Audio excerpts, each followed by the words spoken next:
श्री कृष्ण भगवान द्वारका में रानी सत्यभामा के साथ सिंहासन पर विराजमान थे। निकट ही गरुड़ और सुदर्शन चक्र भी बैठे हुए थे। तीनों के चेहरे पर दिव्य तेज झलक रहा था।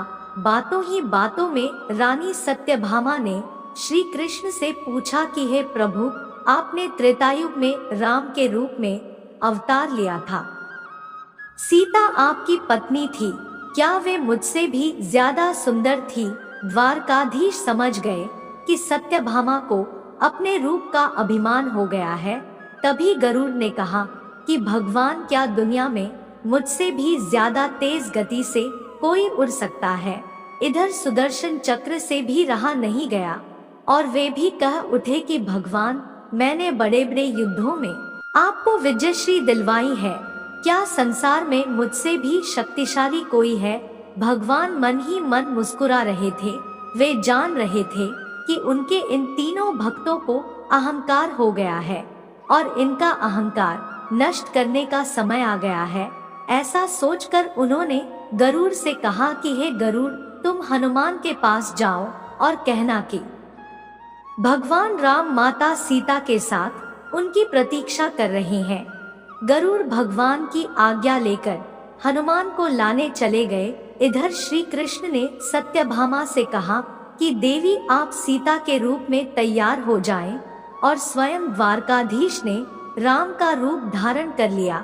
मधुसूदन ने सुदर्शन चक्र को आज्ञा देते हुए कहा कि तुम महल के प्रवेश द्वार पर पहरा दो और ध्यान रहे कि मेरी आज्ञा के बिना महल में कोई प्रवेश न करे। भगवान की आज्ञा पाकर चक्र महल के प्रवेश द्वार पर तैनात हो गए।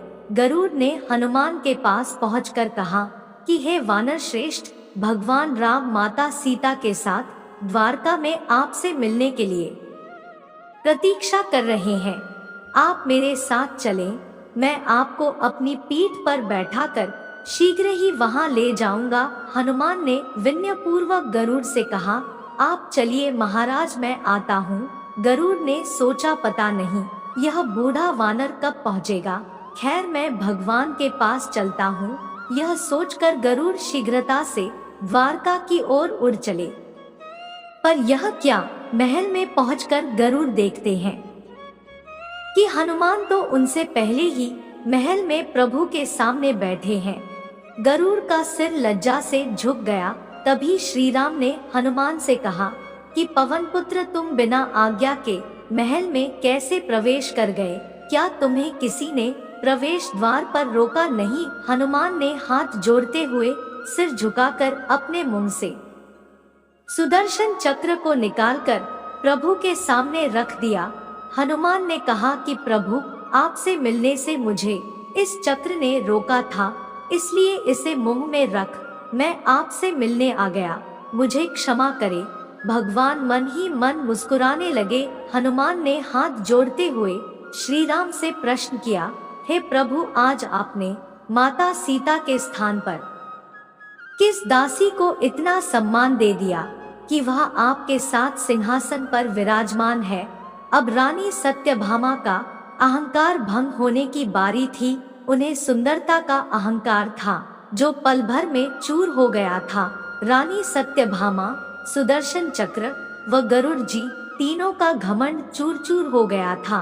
वे भगवान की लीला समझ रहे थे। तीनों ने भगवान के पैरों को पकड़कर क्षमा मांगी और फिर रोते हुए भगवान के चरणों में गिर गए। अद्भुत लीला है प्रभु की, अपने भक्तों के अहंकार को अपने भक्त द्वारा ही चूर किया उन्होंने। दोस्तों, जीवन में कभी भी अहंकार नहीं करना चाहिए। जरूरी नहीं है कि आज जो आपके पास है वह कल भी होगा। अपने अंदर जरा सा भी अगर अहंकार आने लगे तो स्वयं ठाकुर जी हमसे दूर हो जाते हैं। ठाकुर जी को निस्वार्थ भक्तों की ही जरूरत है, अहंकारी की नहीं।